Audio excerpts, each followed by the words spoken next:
Hello da Heavy Metal Heaven. Oggi ospitiamo il sesto album della band doom metal più vecchia della Germania, diviso a metà tra buone idee e momenti più d'esperienza che davvero ispirati.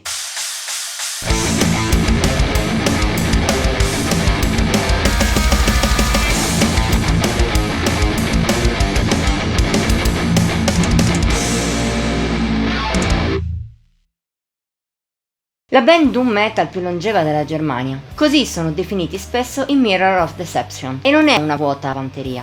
Al di là di qualche nome poco rilevante, la loro nascita nel 1990 li rende a tutti gli effetti il primo ensemble a suonare l'incarnazione più classica del genere, al massimo insieme a un'altra band di culto come i Dawn of Winter, nati lo stesso anno come Cemetery.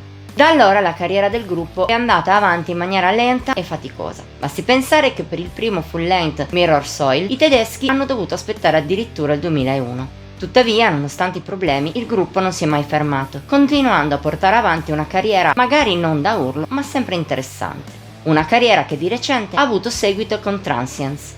Sesto album dei Mirror of Deception, è uscito lo scorso 27 marzo, a 7 anni e mezzo da The Estuary, di cui all'epoca ci eravamo occupati sulla vecchia webzine. Trovi la recensione qui sotto. Visto questo tempo, ci si potrebbe aspettare un lavoro curato nei minimi dettagli. Purtroppo è così solo in parte. Rispetto al predecessore, per esempio, è migliorato il suono, più pulito e capace di valorizzare meglio i riff della coppia formata da Michael Zifferman e Jochen Popp, nucleo storico dei tedeschi presente sin dal 90. Al di là di ciò però l'ispirazione è un po' altalenante. Non mancano spunti buoni o anche ottimi, ma in generale Transience dà l'idea di essere più costruito sull'esperienza che sulla passione. Non che quest'ultima manchi, anzi, alcuni brani brillano per il sentimento che evocano, altri però risultano poco più che compitini. L'esempio di quest'ultima categoria è la opener Death Deliver Us.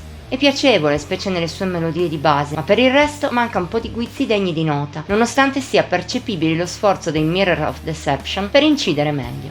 Altrove poi il gruppo sembra preferire rimanere nella propria comfort zone, fatta da un doom metal con alcuni influssi moderni, a tratti di retrogusto post, ma che per il resto è molto tradizionale. Lento, marziale, abbraccia con ancora più forza di The Estuary la branca epic, il che però a volte è un limite. Negli episodi più orientati verso questo suono c'è poco che non si sia già sentito nella discografia di Candlemas, Isol e Solstice, mentre di norma i tedeschi riescono a dare il meglio quando osano percorrere sentieri diversi. Gli esempi migliori di ciò sono pezzi come Heaven, colpisce anche per la durata ridotta, ma soprattutto grazie all'emozione vibrante che attraversa le strofe più evocative per sfociare poi in ritornelli orecchiabili con un senso di sconfitta e un tocco gothic forte anche nel lungo finale.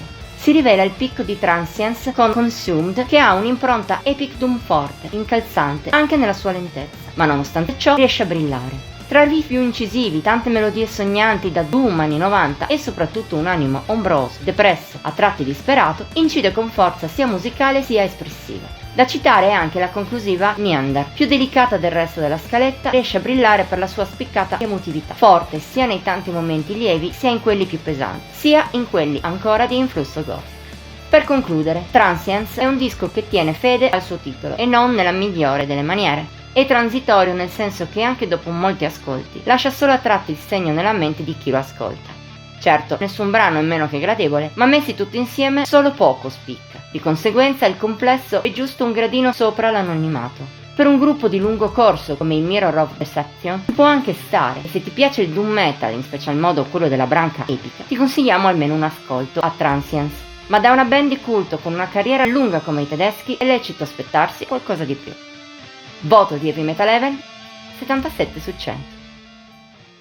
Anche per oggi è tutto. Se hai apprezzato la recensione faccelo sapere nei commenti, oltre a mettere il like e a condividerla. In più puoi iscriverti al canale e attivare la campanella delle notifiche per non mancare neppure uno dei contenuti che pubblichiamo ogni settimana. Infine ti invitiamo a seguirci su Facebook, Instagram e Pinterest. Come al solito trovi i nostri link in descrizione.